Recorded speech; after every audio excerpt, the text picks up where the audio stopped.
Love podcasts, hate nonsense. It's the PoliticsJOE podcast. Very demure.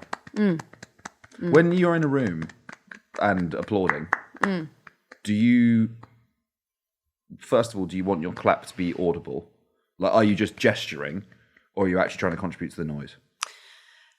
It's funny you say that because I went to a play last weekend and we were sitting like right at the front, and the worst thing that could happen to me is to have to stand up and clap. But obviously you have to do that. Yeah. So I was audible, but reluctantly. I like to impose my clap. Oh, do you? Yeah. Yeah? Yeah. I don't like it Like to seem like I'm there. Belligerent shagger with gonorrhea. I impose the clap on everyone. Nice. I'm more of a receiver. Right. Receiver of clap. I'm not, just to be Fucking hell. clear. We've started strong. I could do with a trip to a steam room. Yes, because Sean is going to a steam room later. I envy that he does that weekly. I envy him for that. But why do you not have a steamer at your gym? Sauna, well. really? Oh. No, I don't. More of a man for the dry heat, Sean, yeah? I'm not a member of a gym, so I would. This is all natural, this. Yeah, well, and actually, coincidentally, it's what peak male performance looks like as well. Yeah. No, I had it once though. I want to steam because I'm hungover. Is why I want to be in the steam room. But I once went with my mate to his gym for sauna and steam after a night out, and was like, "This is fucking revelation." No, it is. It is. Like, we were talking actually Naughty. about hangover inequalities because we were like, if you're rich, you don't have to be hungover ever because you're like, I will just go, 9 a.m. on a Thursday, Shoreditch House, sauna and a steam. Yeah. Don't need to work. You can just go to the spa, take the edge off, probably have a Bloody Mary or something. And there's an inequality there, isn't there? Well, the class divide there would also be, if you're working in a hot kitchen, perhaps you get the same effect. I think that'd be worse. When I was my first job, flipping burgers, being hungover with that fucking 200-degree piece of metal, is bad vibes. But also that's because there's some, there's a lot of meat there that's sweating in front of you as well. It's horrendous vibes. Absolutely horrendous vibes. Yeah. And because it's a 2-platten grill at McDonald's, so you press a button and it closes so it's fried on both sides simultaneously. And that gives a real sense of doom when you're hungover staring at it, pressing the button and it goes, and you're like, fucking imagine if my face was in that. Do you know what I think about a lot is when you work in a supermarket, you might have had these too, the bins that crush it. The crusher, everything. the compactor. Yeah. And the bin juice in the bottom of that. Can you imagine? Horrific. Do you remember how bad they smelt during the summer? Yes. Yeah, it was terrible. And you had that One of the training worst where it was jobs. the training was do not get into this. Yeah. It's someone's gotten into this before. Oh, yeah, big time. Definitely. Yeah, I mean, I don't know why you would want to because it's a fucking horrible thing. I mean, I think it was actually technically off the books. I don't think you're allowed to compact rubbish and then put it in the biffa bins because the council's quite funny about, waste allocation. But obviously everyone fucking does it because they don't have enough storage for their bins. Yeah. There's the big issues on this podcast. Yeah. Bins. Well, we're here for them. But the point is, that I was going to say, I was quite pleased. My morning, I interviewed Judith Butler, which will be out imminently. And I managed to get through it without cancelling myself with 2 bottles of wine and brain. So, happy days. Wine last night, yeah? Yeah, red, yeah. Oh, yeah. Steak. Fancy event, was it? Yeah, my best mate's in town. Oh, yeah. Yeah, little knees up. It was a good time. No beers, just... A single beer afterwards. It was more than one, but yeah. Afterwards? Yeah. Really? Yeah. That's a funny order to do that in. Well, we went for dinner early. Is this interesting? Yeah. It is, actually. Yeah. And then pints afterwards. No, I'm not sure about that. How's your morning been? Yeah, fine. Did you rip them a new one on Politics Live? Oh, we got a little bit testy, actually. Did it? Yeah, I haven't watched it yet. Between me and Paul Bristow, it did, yeah. Really? Yeah. You fuck him up? I didn't fuck him up. Why? You pulled your punches? You went easy on him? No, I didn't. You tried to go hard on him? I tried. But didn't land a punch? Yes. What happened? No, there was some to and fro. Was there? Yeah. I need to catch up. He was very excited about the £900 in the pockets of working people that the Conservatives have allocated. And I was saying, well, if you live in the southeast and you've got a mortgage, you've got an extra £1,000 payment probably every single month. So it doesn't really cancel out, does it, Paul? No. And then he said, well, what are Labour going to do? And I said, well, Labour aren't in power, are they, Paul? Did you keep saying Paul? Yeah. I like It's that. really disarming with men if you use their name. I find just generally it's a good like debate tactic to just say someone's name to them because it has like a air of condescension to it. Like, Ava, please. Yeah. No, Ava. And then with men, they're like, say it again. The sweetest sound in the English language. My name. Talk about me. PMQs? Yeah. Roll the clip. The tragedy is, we know the Prime Minister doesn't even believe in the Rwanda gimmick.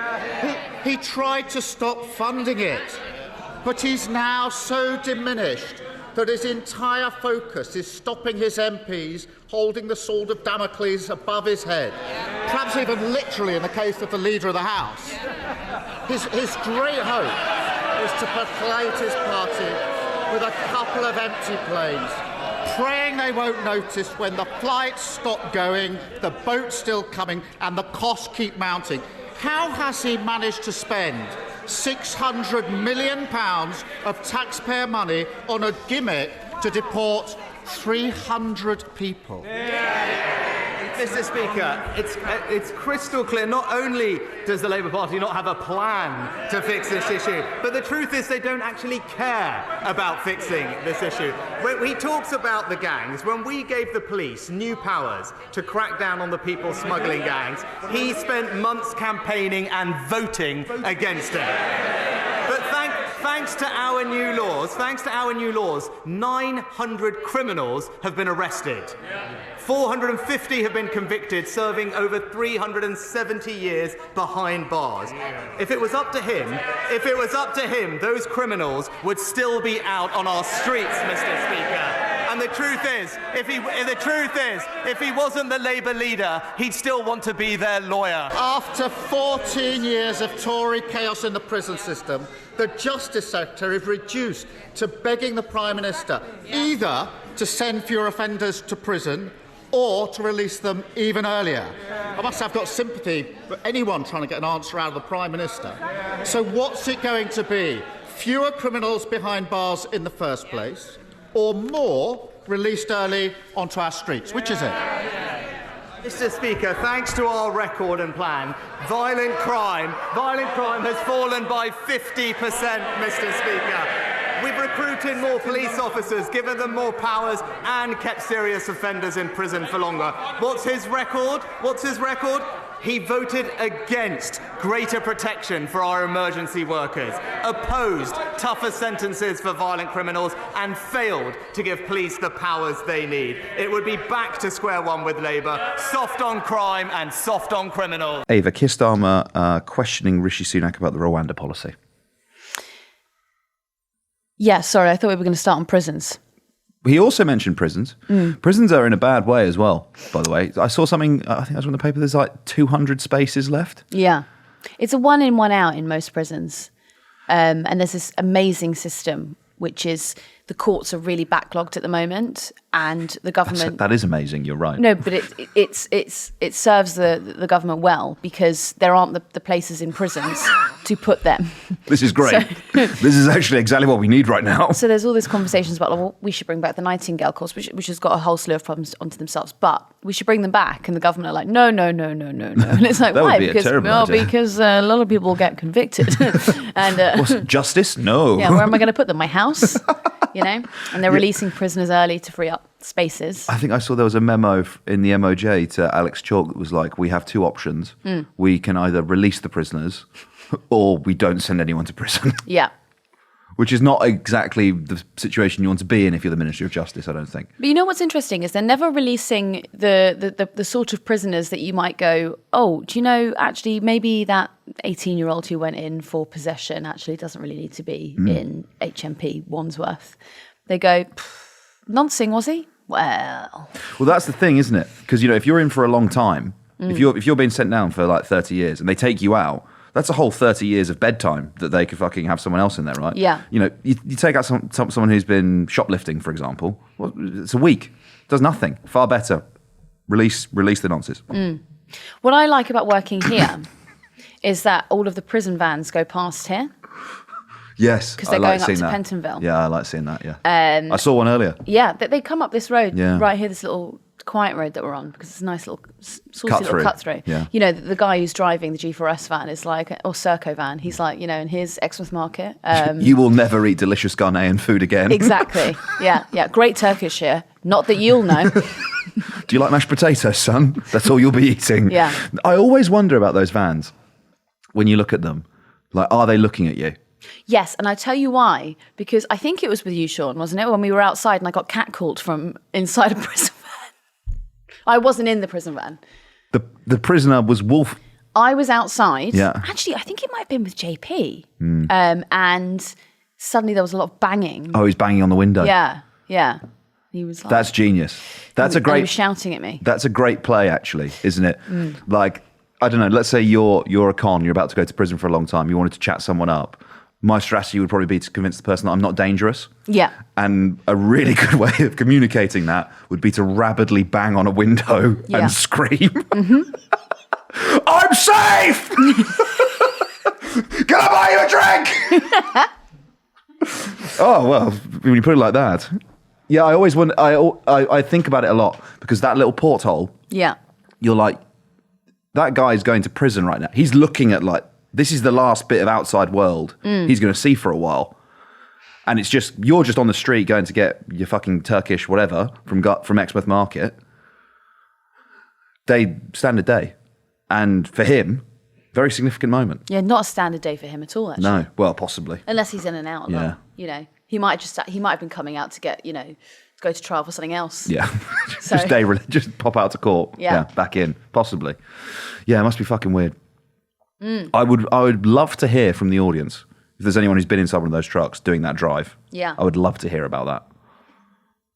What that experience is like. Probably get the guy who's banging on the window being like, yeah. Yeah, we should get this onto prison radio, because that's do you know, They must have podcasts in prison. No, they do. I Yeah. really thought about taking this job, actually, a few years ago. Right. Everyone calm down here. To oversee prison radio. And I was like, I would love to do that job. You pick the podcasts that go on, and, you know... Do the prisoners produce their own radio? Yeah, they can, yeah. Music, talk radio? Bit of talk, and they play a lot of podcasts. It's like there's a guy called Chris Atkins who he's got a really good book about what it was like to be in prison. Right. And now not be in prison and be reformed. It's fucking great being out of prison. Yeah.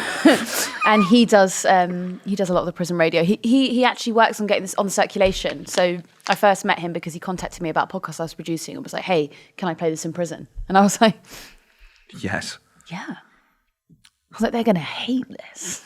I suspect there's a lot of radio consumption in prison, to be honest with you. Well, there's not a lot to do. That's what I was thinking. Yeah. If like cell gets locked up for the night, if you haven't got a TV in your cell, which I can't imagine many of them do, maybe. A lot of them do. And Depends what category you're in. And if you don't have like an illicit phone, you can't play Snake. So what are you gonna do? What are you gonna do? A lot of them have got iPhones now, Permitted iPhones but they're all doing TikTok lives in there. for doing TikTok lives from prison. Yeah.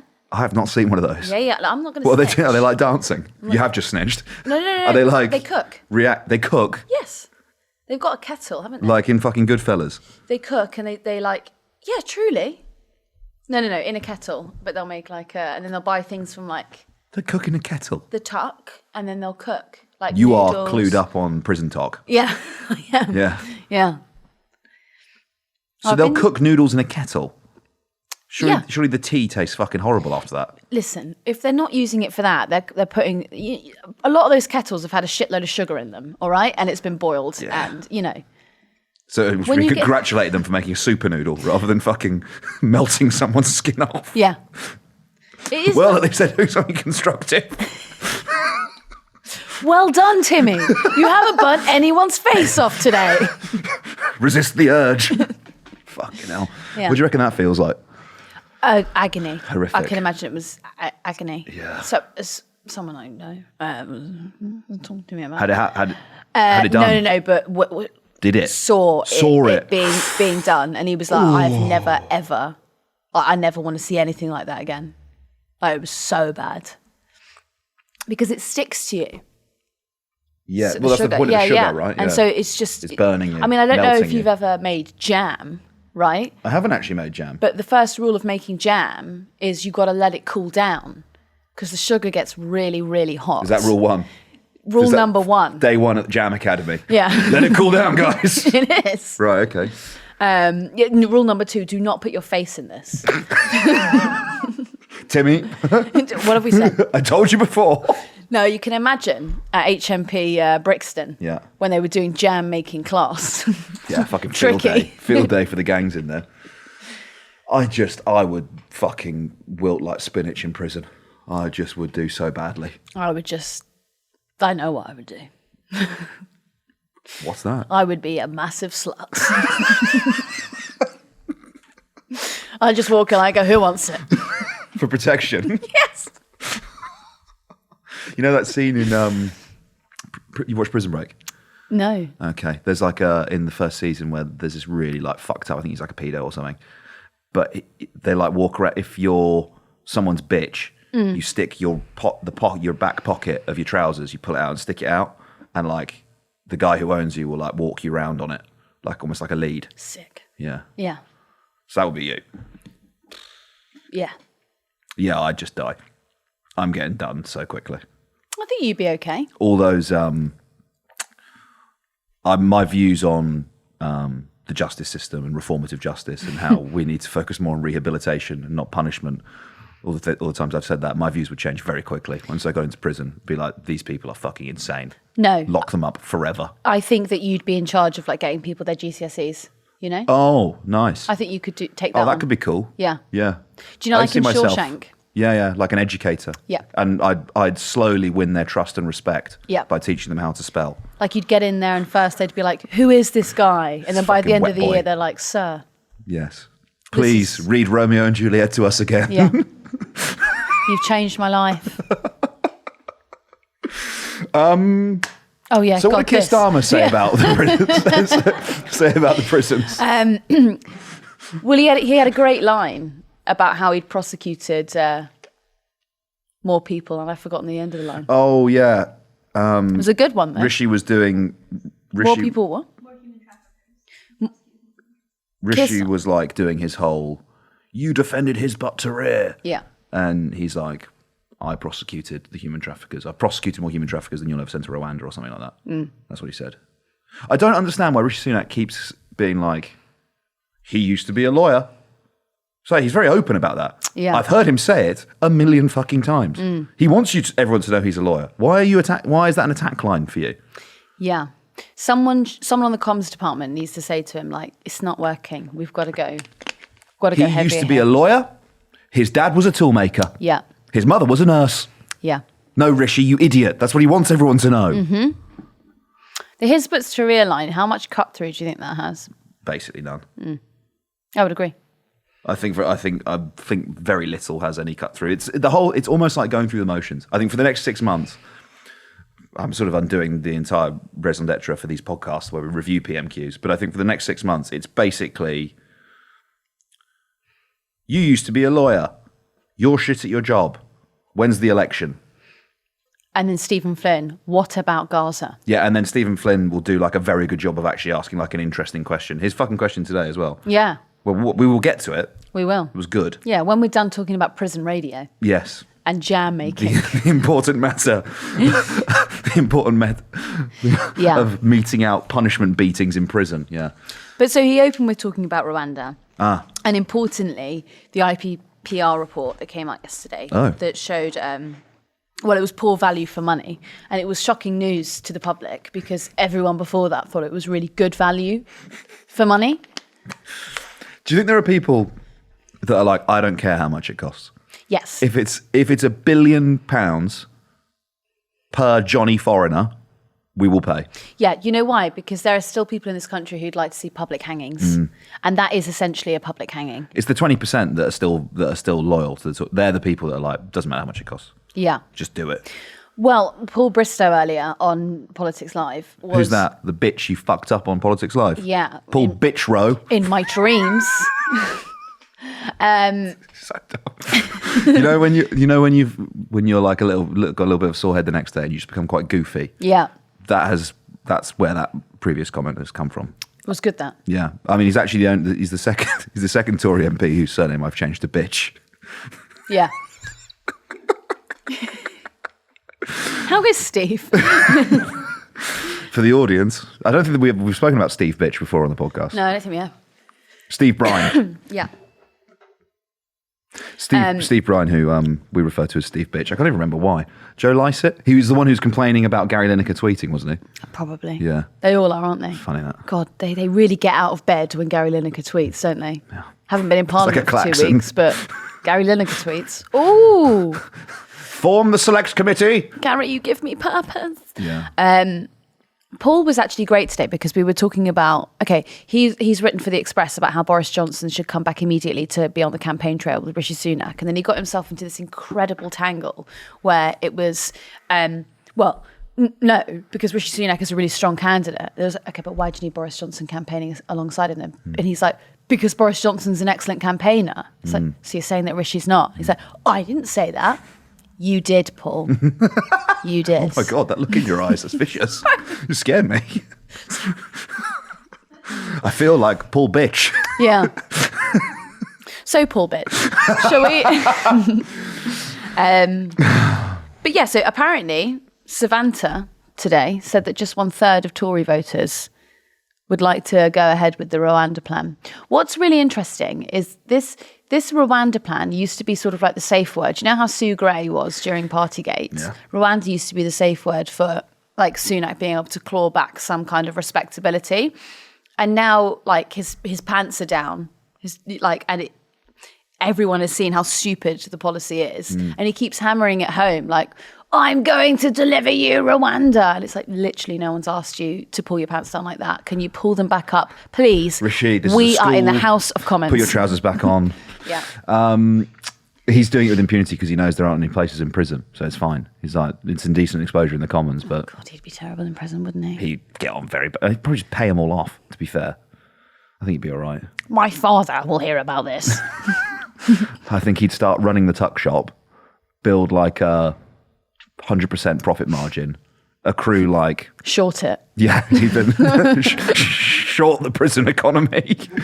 Set all of his loose cigarettes against the prison economy, yeah. He'd do what they did with mortgages during the housing crisis, right? He'd put like category C chocolate bars alongside like 10 of them. So are you doing a subprime mortgage? I am. And then alongside one category A chocolate bar. What's a category A chocolate bar for you? Well, in prison, I'm going to go with like a twirl. A lion bar, a lion. I like a lion bar. A picnic. Describing, picnic. You know the way to my heart. I do. A picnic. A twirl, however, you think a twirl is a category A chocolate bar? Yeah, it is, yeah. You think twirl is top tier? Yeah, I do, yeah. That's a terrible choice. Well, okay, all right. I don't know if the audience heard Sean say it's bullshit. All right, so premium. Laura bought Sean a 12. Oh, yeah, you did, didn't And by you, the sounds of Laura? things, he's not too happy about it. Wow. He was very grateful at the time. I think he was lying. Yeah. I think he even said, thank you, Chief, didn't he? Yeah, classic, yeah. Yeah, so anyway, he'd sell this subprime You're getting a picnic confection. bar. Actually, underneath, it's like fucking Tesco Valley chocolate. Exactly. Yeah. All the way down. Shit all and the then way he gets down. found out. Yeah. And then his whole scheme bursts. Yeah. Yeah. Implosion. And then we've got riots. In the prison. Yeah. Then he'd do badly. Yeah. I don't think Rishi Sunak knows how to handle himself in a riot. No, but he could. Does anyone know how to handle themselves in a riot? How do you handle yourself in a riot? How do I handle myself in a riot? Run. No, you're doing the same thing that you do in prison. Yeah. Anytime anything gets a little bit testy.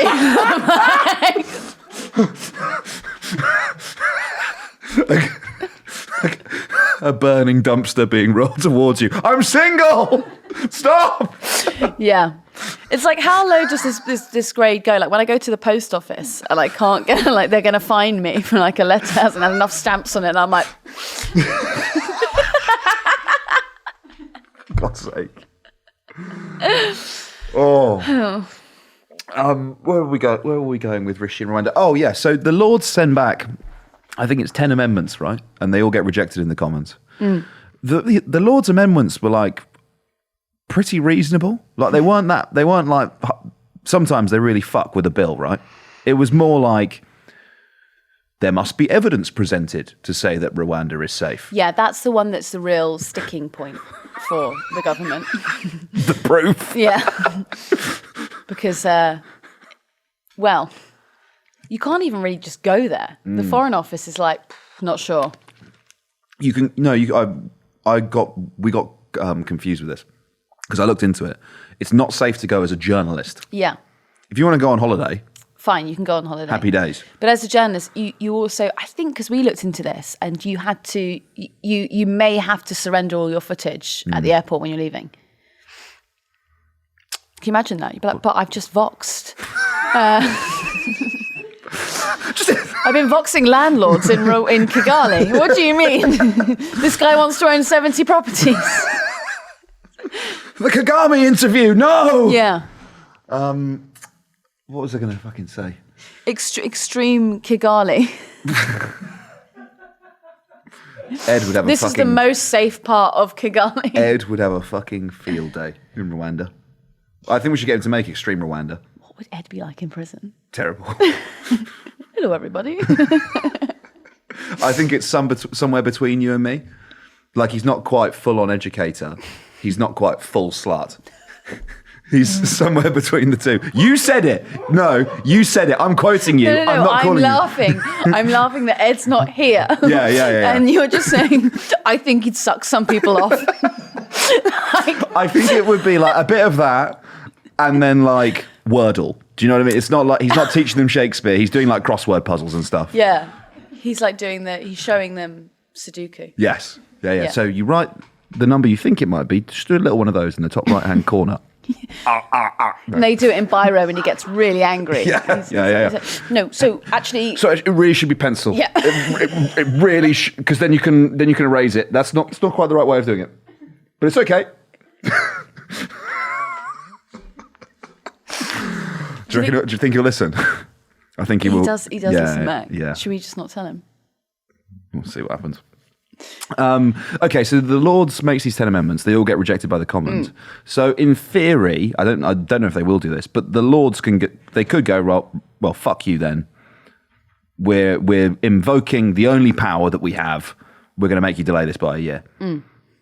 Ipso facto, you won't implement it because it's going to be a general election. Sucks to be you. That would be, I think, of enormous benefit to Sunak. I think so too. Yeah. I think then he does the establishment won't let me deport the foreigners. Exactly. Yeah. It's really difficult because you're talking about the politicking of it. Obviously, we're not advocating for it going through the Lords to show up Sunak because, yes, I do not like the idea of someone being deported on a plane to Rwanda, right? That's the human element of it. But your problem is that it costs too much. If it was cheaper, you'd be okay with it. £20,000 for an immigrant, you'd be all right with it. This fucking guy. But I actually don't think that they will achieve it. Even if it gets through the Lords, hypothetically, they get people on the plane, again, like they did the last time, there will be an intervention. And then, oh God, that would be so beneficial to Sunak because likely a lawyer or an advocacy group would get them off of the plane. And then Sunak would go into the election on the culture war of dreams, where he says, right, I'm going to give you all a referendum on the ECHR. Which, by the way, doesn't make any sense. What are they giving us a referendum on next? Do you know what I mean? Maternity pay? How many people would vote against maternity pay? I was just thinking, like, what would be the result? And I think it would be... There's like 50.1% women, right? And 49.9% men. Women would vote against it, though. Maternity pay? Some women would. There are notes. That's not very right on of you, sometimes sister. No, I am the sisterhood. Oh, yeah. But sometimes women are worse misogynists than men. Wow. Sometimes women wwho've got up there. Kick away the ladder. For example, you're going to name and shame? I won't name anyone because of like potential libel. But I've been on panels before with women who say things like, I actually really liked it when men slapped me on the arse at the office, and I thought it was really funny. And like, what is it really sexual assault if like, your boss, pins you up against the wall? It's like, do you know what? Yes. And she's like, it never hurt me. And I'm like, well, it looks like it did. It looks like it did hurt you, actually. People said that to you? They've said it on public panels. Yeah. Yeah. The most ludicrous panel I ever have been on with someone who shall not be named. Yeah, good. And she was saying that she misses the office banter, which was just to highly sexualise her. I'm like... We never do that. No, but like, when it's like... I've just done an impression of Ed sucking a dick in prison. But that's in good faith humour, right? What's the difference? Because we're not actually making... All right, shit, yeah. Fuck. Right, shutter it. Close it down. Yeah. We fucked it. We've realised it's not okay. Damn. What is the difference? Genuine question. Let's leave the ECHR. Right, got you. I'd like to think that Ed doesn't think that his job is contingent, right, on doing any of those things. No, I'd like to imagine. Yeah, there is a legitimately interesting question here about banter. There is a difference, which is. I can't quite think of it. No, but there is. No, it is. This is entertainment, right? Like we're just fucking performing monkeys in little waistcoats with clappers right here, dancing for these guys. I don't think I would do the dick sucking thing at the desk, just like during the day. No, that would be rude. Yeah, but here it's fine. I think. Well, you're busy during most of the day anyway. Yeah. I'm. No time for it. What? Well, I don't know what it is, and I'm scared. No, I was going to make a gag about it, but it's not. It's not. Gag, yeah. It's not. This guy, clever. This guy. It's not appropriate. Well, this has been an interesting. Rwanda. Yeah, meta discussion about whether or not this is okay. Yeah. Do you think it's okay? I lead it most of the time, so yeah, but it would be... But then you ask the question of like, well, do you feel the pressure to do that? Do I feel the pressure to say that I think that Ed would be doing that in prison? Yeah. Yeah. Yeah. Yeah, I do. From Laura. She's really she's cornering me.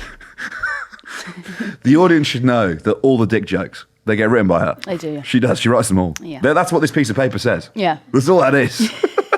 50 of them. Yeah. These would be good today. Right, should we roll Flynn? Yeah, I think we really should, yeah. Roll the clip. SNP leader Stephen Flynn. Mr. Speaker, with his backbenchers looking for a unity candidate to replace him, which of the now numerous born-again Thatcherites on the Labour front bench does he believe best fits the bill? Well, Mr. Speaker, it was surprising to hear all this talk about the 1970s from the Shadow Chancellor in particular. But then if you see what's happening in places like Birmingham, where taxes are going up by 21%, Mr. Speaker, services are being cut, whether it's social care, children's services, or indeed in some streets, literally the lights are being turned off. It was unsurprising why they're talking about the 70s, and I can just say what they've done to Birmingham, the Conservatives will never let them do to Britain.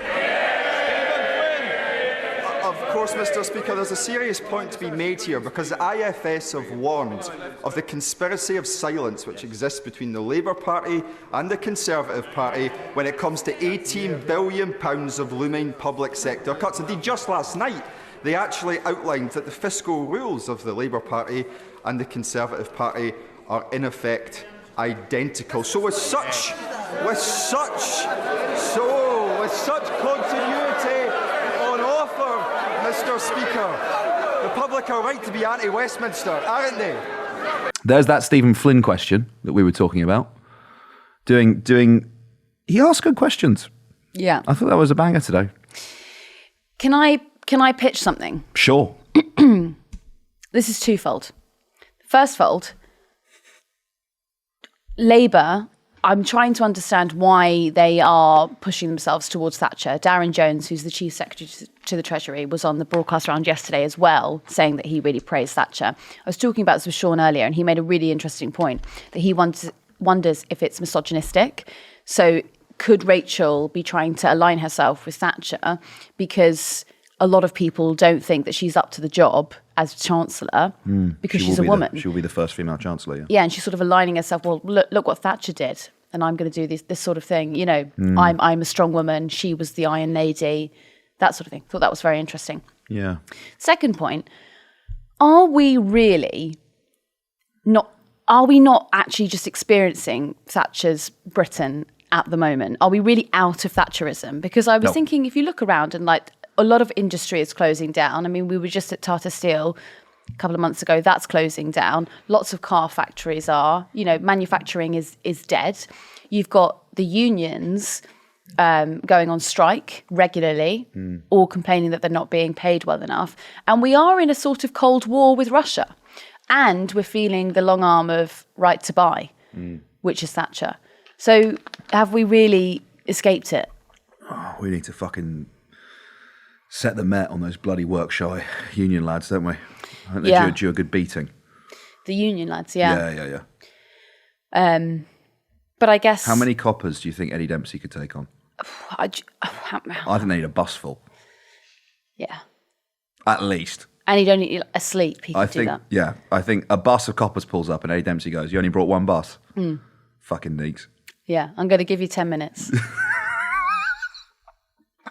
Sort yourselves out. How did we end up there? Thatcher's Britain. Yeah, look, fundamentally, the economic and political consensus in this country hasn't changed, right? It's still neoliberalism. There's a reason, it's a fucking exceptional line, but the reason Margaret Thatcher said her greatest achievement was Tony Blair is because he did not challenge the economic settlement that she established in the 80s. The Conservative Party since has not done it. And the indication would be that the Labour Party, Keir Starmer's Labour Party and Rachel Reeves' Labour Party, is also not going to challenge it. Their fiscal rules for the incoming Labour government are identical, going to be identical, at least for the first 2 years, as the ruling Conservative Party. I shy away when they do this Thatcher thing, because I think it is just an exercise in boiling piss.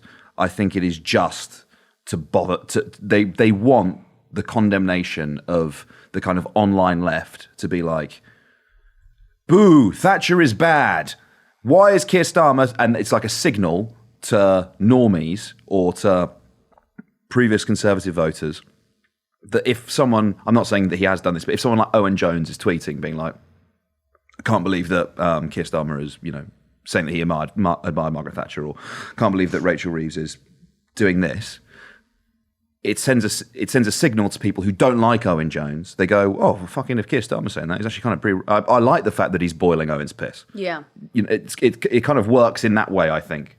Because I don't think it's disingenuous. Like, I do think, for example, that Keir Starmer, when that article that I'm talking about, he kind of said that he wants to be a transformational prime minister, like Margaret Thatcher was a transformational prime minister. And like, I think that's a valid point, right? Like, you cannot say she wasn't transformational. She is one of the totemic figures in recent modern British history for the reasons we just outlined. But I'm skeptical that that's the extent of it, that that's the limit of it. There's also him wanting to push back on Sunak's line of same old Labour, they're going to tax you more. And he's like, listen, pal, we're going Thatcher. Less tax, baby. Yeah. Well, more tax, actually. Yeah. Yeah. Yeah, it's kind of like they're playing chess. They want to root out the socialists and bring in the... They're sort of just insuring themselves, aren't they? They're worried that they've lost quite a lot of their base and they need to replace that base with middle England. How are you getting on at chess recently? Playing much?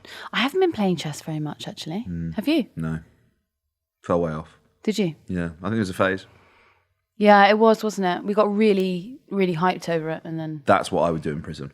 chess. I would become a chess become master. a fucking grandmaster. Like, I want them shipping Gary Kasparov into Pentonville to be like, can he beat What chess- crime did you commit to be in chess sensei? Pentonville? It'd have to be quite a big one. Yeah. I think they've got a nonce swing there, haven't they? Why would you think it would be that? I'm Ed did it the other day. Why are you doing it now? No, I'm just saying. I think that they have that there. Great. Pentonville's a I horrible wouldn't be prison. there. I wouldn't be there. Well, all right. What are you going down for? Not noncing. Right, Definitely not. Your Honour.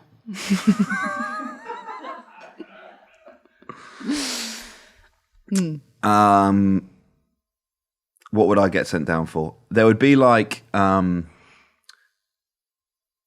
it would be doing too good a job of a citizen's arrest.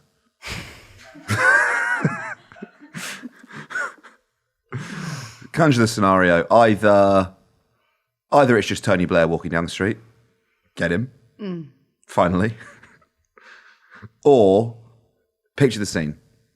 There's like some kind of terrible atrocity. There's like a terror attack or something, right? People going nuts, London Bridge. You're going to citizen's arrest Yeah. of terrorists. Yeah. And everyone goes, no, you had citizens arrested him, you had him detained. You didn't need to put that beating on him and all of his You went too mates. far. And I would become like a cult figure, like a hero. Like Assange. You know, like, hopefully, maybe not. Smearing your own shit on Pentonville's walls. You know, like that guy with the narwhal tusk on London Bridge? Hey, but he died. Yeah, didn't he? but fucking hero. Yeah. Right? So I want it to be like that, where the British justice system basically is like, no, he went too far. But I developed like a cult status as like a vigilante. Right. That would also probably protect me in the prison a bit as well. Not if you're in the same prison as the terrorists. Yeah. No, they're Because dead. he'd want to avenge you. No, they're dead. I've fucked them up. Right. Real bad. Okay. So it's murder. I'm in for murder. Manslaughter wouldn't you be in for? Or did you premeditate what you were? I guess you did. I've just told I the guess court. you did. I've just told the court what I intend to They're do. playing this podcast back in the. Could you imagine in the court? in the High Court. Your Honour, as you'll hear, Everyone's in wigs. They fucking play. We're here. they're fast forwarding the bit where we're talking about being massive sluts in prison. Hang on, Your Honour. No, that's another man who wants to suck everyone off.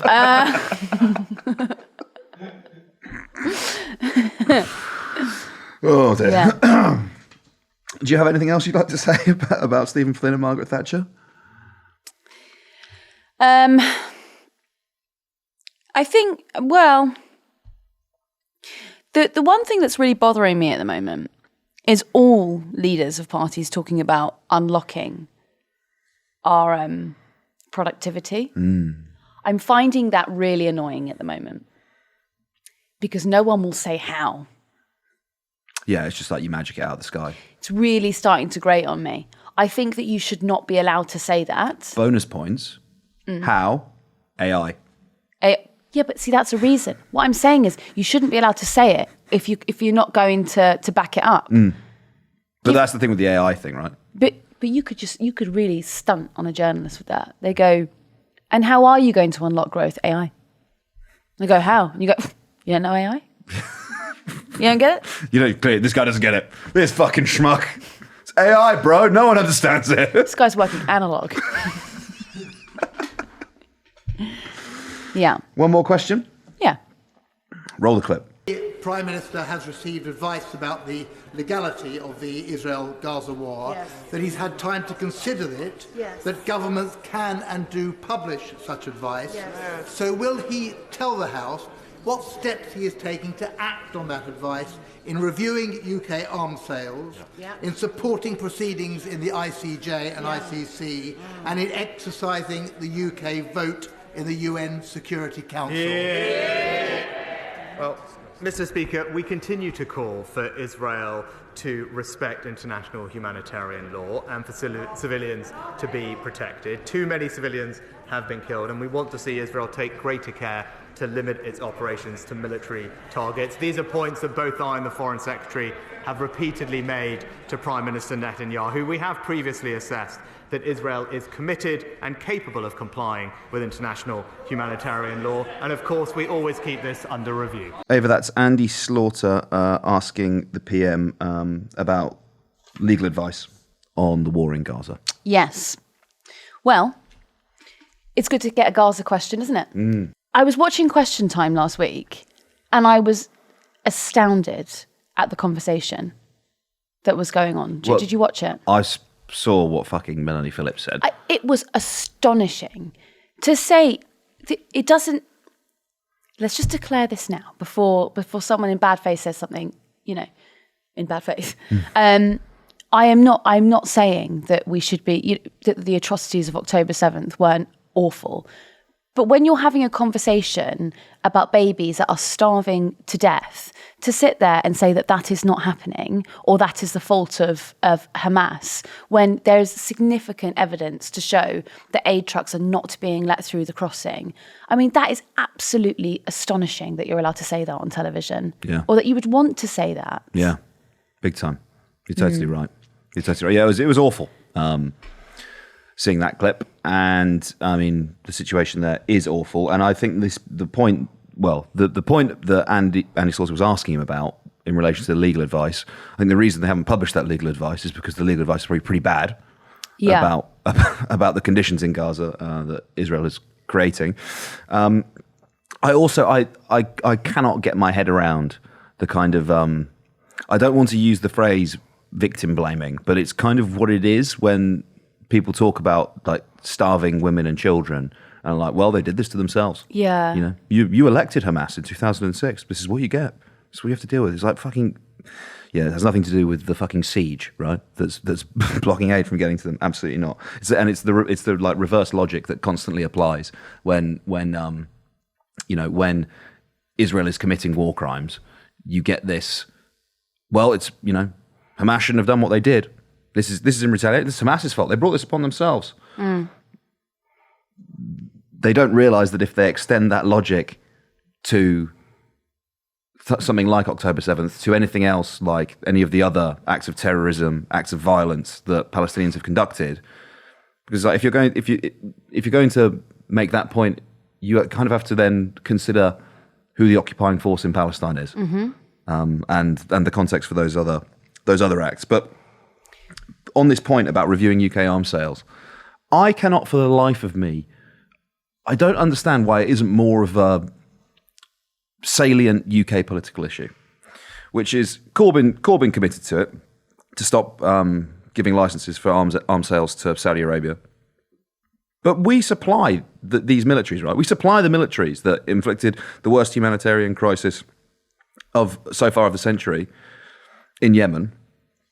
Those bombs are British made. We supply the Israelis with weapons, and it's one of those things where you can one of the many things frustrating about they're like, what the UK's position on Gaza will have no material impact on what's happening in Gaza isn't true, because international pressure does make a difference. But it's also like, well, there's one really fucking material thing we could do: is stop selling them guns. But even that, like the lack of decision on that, or the stagnation on just nothing happening. We're like the Foreign Secretary. What has David Cameron really done with Israel Gaza? I mean, we hardly ever hear him talking about it. When it was Ukraine, when it first erupted in Ukraine, there was a government minister on the broadcast right every single day talking about it.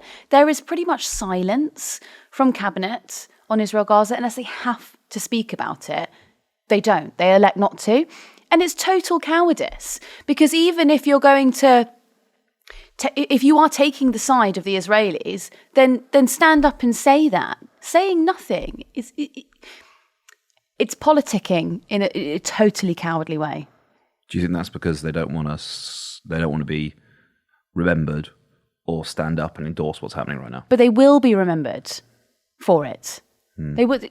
None of the little minutiae about what 3-line whip was on what vote or who said this to so-and-so. None of that is going to be remembered in 20 years' time. All you're going to remember is that there was this atrocious thing happening on the Gaza Strip and the UK did nothing about it. Yeah, I think this has the potential to be the kind of defining moral issue of the 21st century. It undermines the West's credibility internationally, but also in terms of what you're saying there, right? So if we were to talk about, calls for a ceasefire and pressure for a ceasefire, and someone can rightly say to you now, well, Keir Starmer's position is for a humanitarian ceasefire. But the scale of the moral outrage of what is happening is not matched by, well, initially we're not going to call for a ceasefire. We want a pause. Now we want a humanitarian ceasefire. That migration of a political position doesn't marry up to the horror of what's happening. So it doesn't matter, like you said, that by the end of it you could say, well, there's we whipped in favour of voting for ceasefire, or whatever the fucking the thing you're going to say is. It's like when it started, you were caught short, and people won't forget that. They won't forget that. Yeah. Is that us? I think so. There's another record in here, so we've got to clear out. We've got to clear out from the studio, so there won't be any emoji meme titles. No. Oh, did you see? Fucking Varadkar, the coward. He resigned, didn't he? Oh, right. I didn't know where we were going. I think he was scared. Scared of? My invasion. Right. Yes. Or perhaps he's switching teams. Oh. I think it might have something to do with that looming expenses scandal. I'm trying to weave it somehow into your theory, and I can't do it on the spot. Yeah, don't worry. Yeah. Right, should we go and watch The Wave and the 11 Men? Very good. Yeah? Yeah. Yeah. I would still, do you know, if there was enough support for it, I would quite happily take time out of work to go and watch Dune and then do a review. You've changed your tune. You've changed your Dune. I have. You know, we worked out with Sean the other day that it doesn't matter. Sorry, so just to be clear, you want time off from work to go and watch Dune. And watch Dune so that we can do the review podcast. No, me. You're not in this. Sorry, you're going to do a solo review of Dune. You look like the sandworm today. Shai Hulud. Is that what it's called? The worm, yeah. I am Liz and Al Gabe. It looks like such a bad film. Sorry. Best film since Lord of the Rings. You've said it all. You've said it. Please don't tell me you don't think Lord of the Rings is a good film. I have seen the first 10 minutes of Lord of the Rings and nothing else. Why did you stop? Because it was really boring. Yeah.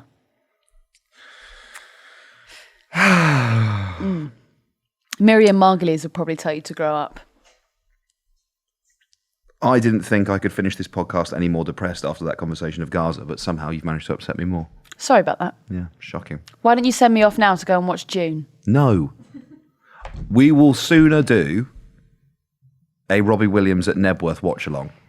We decided on. Were you here on the desk when we spoke about it? No, but that's really funny. We should do that. I think that's more likely to happen than the Dune review. Okay. I think it would be very surprising if we... That big dinner I had last night, we spent 2 hours... Ollie Duckmore likes big dinners. I eat big dinners, yeah.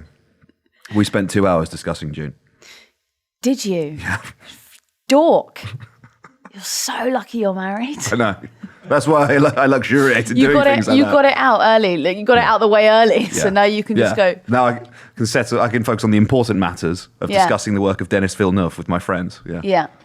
Is that his name? The director. Oh, sorry. Don't do that to me. The director.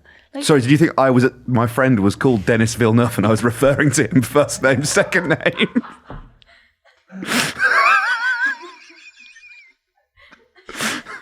Yeah, I did, yeah. All right. All right. Okay. Let's wrap it up. Watch along Robbie Williams at Nebworth. Possibly, yeah. I'm considering it. Maybe that's what we'll do for the 200th episode. Yeah. Because we need to do something that doesn't just involve drinking. Because I can't repeat what we did last time. That was appalling. It was terrible. Appalling. I still haven't watched the whole thing. It scares me. Yeah. We left non-verbal. Yeah, I can walk in a straight line. I went up the road and I said to my friend, oh no, it was Sean. See, that's Not your friend! I said we were going to go to another drinks thing, another Christmas drinks. And I said, am I really drunk? Should I go home? And he went, yeah. Yeah. I couldn't speak. I was like, Yeah. You got on a tube and started talking to people. Did I? Didn't someone come up to you and say, aren't you Ollie Dunmore? Oh, yeah. And you were like, yes! Yeah. That was bad. Fuck. Wow. I'd cleanse that from my memory. Right. All right, that's enough. Yeah, that's enough. Thank you, Ava.